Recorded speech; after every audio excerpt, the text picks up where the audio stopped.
Ya, yang disalahkan Bung Hatta, bukan PKI yang memberontak. Akhirnya karena kader mereka sudah tersebar di banyak ruang-ruang politik, maka akhirnya mereka menyatakan PKI dibolehkan lagi eksis. Maka tahun 51 PKI sudah eksis lagi sebagai partai politik. Setelah Aidit menulis buku putih untuk mengatakan PKI tidak bersalah dalam pemberontakan Madiun, tapi yang salah adalah Hatta. Hatta disebut melakukan provokasi. Dan PKI pintar mendekat Soekarno, sehingga akhirnya nanti Bung Hatta meninggalkan Bung Karno. Dwi Tunggal ini pisah, ya. Jadi itu hebat, itu bekerja intensif di kalangan musuh itu begitu.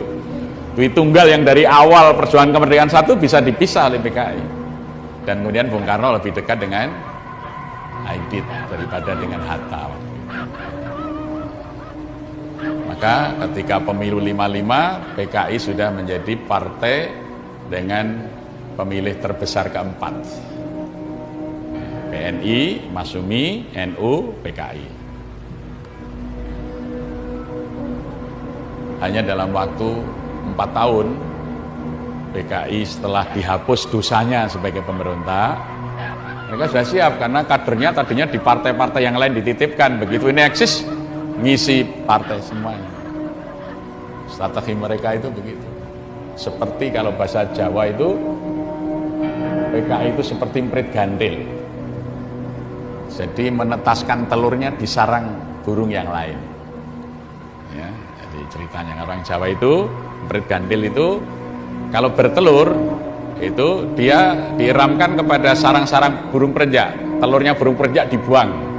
Jadi nanti kalau menetas bukan anak perenjak tapi anaknya emprit gandil ini. Jadi ini strategi ini ditiru oleh PKI. Jadi kalau PKI belum bisa eksis, dia mengeramkan telurnya di partai-partai yang lain sampai menjadi tokoh-tokoh puncak di partai itu.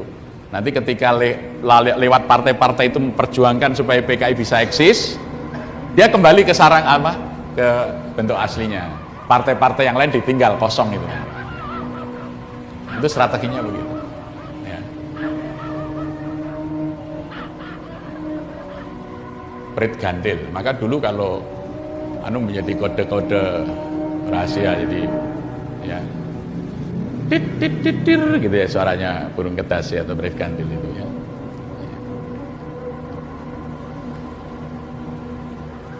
Jadi itu merupakan bentuk-bentuk aktivitas. Mereka sudah dalam keadaan kritis, mereka akan menghilang. Seperti ya terlalu berulang seperti manifesto politik di Eropa, ya ada hantu bergentayangan di Eropa, itulah hantu komunisme. Demikian juga ketika Dewan Revolusi sudah kepepet, apa kata Brigjen Suparjo? Ya, kita bergerak seperti hantu, bergerak, terus bergerak, menggalang, terus menggalang, tanpa bentuk. OTB, organisasi tanpa bentuk, tapi terus bergerak, seperti hantu.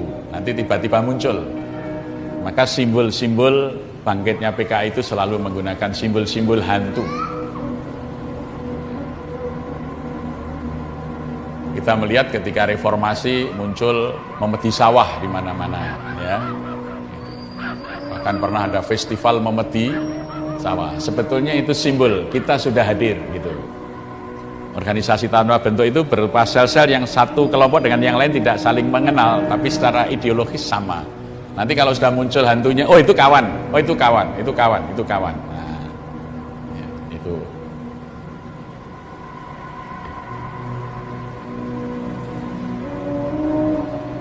Jadi kalau kita lihat sejarah ini,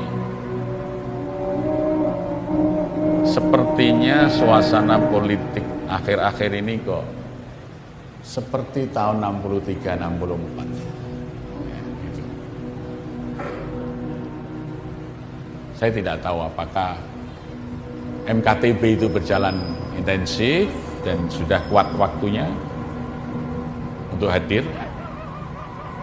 maka tokoh-tokoh Islam yang mengalami masa-masa seperti itu sekarang mendorong kita belajar sejarah tentang komunis, nonton lagi film PKI yang dihilangkan dalam sejarah, dan bahkan mereka akan mendorong pemerintah minta maaf. Nanti kalau pemerintah minta maaf, organisasi itu langsung bangkit dan langsung anggotanya yang terserak itu berkumpul. Partai-partai tempat bernaung itu akan kosong. Ya. Jadi mereka sudah merasa cukup anggotanya dititip di mana-mana, itu sudah cukup dewasa, sudah saatnya sarang baru tumbuh. Saya beberapa minggu yang lalu ditemui oleh 3 perwira tinggi Angkatan Darat. Secara khusus saya diminta bertemu di Kodim, tidak ada orang lain. Saya diminta menyampaikan pendapat situasi politik hari ini dan kira-kira PKI itu bergerak seperti apa, di mana, kira-kira begitu. Itu diskusi dari pagi sampai siang. Ya, gambaran-gambaran itu kita sampaikan supaya Angkatan Darat dan umat Islam itu waspada. Karena musuh utama PKI itu 2 itu, Angkatan Darat dan umat Islam. Maka yang dibubarkan adalah Masyumi, HMI, yang diculik, dibunuh para jenderal Angkatan Darat. Itu karena itu musuh utama.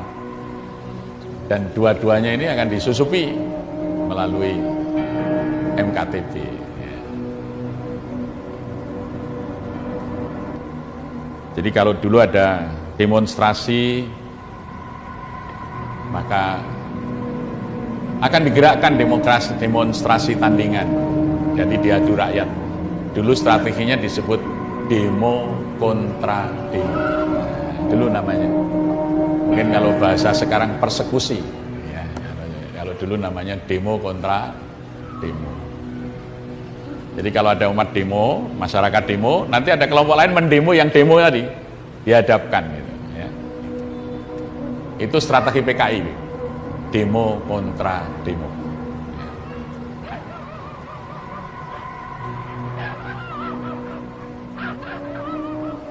Oleh karenanya kita khawatir saja kalau situasi ini kok banyak kesemaan, apalagi ketika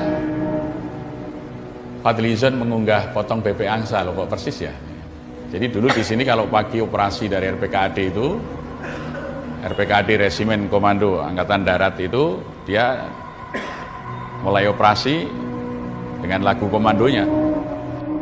Siap senjataku di tangan kanan, ikat pinggang penuh peluru granat tangan. Ayo serang Gestapo, sampai titik darah penghabisan, hancur lebur perintah kemerdekaan. Di belakangnya Kokam, Komando Kesiapsiagaan Angkatan Muda Muhammadiyah. Dulu seragamnya jaket kuning, baret hijau, ya. Tidak pakai doreng. Doreng itu saya yang mulai Kokam doreng itu di sini tahun 90. Waktu Muktamar Aceh itu satu-satunya Kokam yang berseragam doreng dari Jogja, dari Jogokarian. Ya. Sebelumnya Kokam itu jaket kuning, baretnya hijau.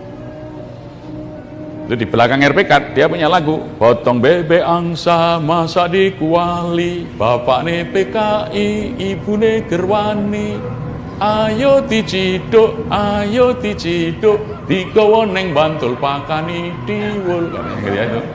Sekarang kok ada potong bebek angsa versi Fadlizon nih. Nah, ini kalau dulu yang nyanyi gitu itu Kokam. Jadi Kokamnya juga bersenjata AK Kalashnikov. Jadi pemuda Muhammadiyah yang gabung di Kokam itu dilatih dengan senjata serbu AK. Ya. Karena waktu itu hanya RPK yang betul-betul anti komunis ya. Nah, maka dia mendapat dukungan dari rakyat. Pertama di masa pemuda Muhammadiyahnya diketuai oleh Pak Muhadi Zainal Esa, dilahirkan Kokam, Komando Kesiapsiagaan Angkatan Muda Muhammadiyah. Kemudian diikuti setelah pembantaian tokoh-tokoh Ansor di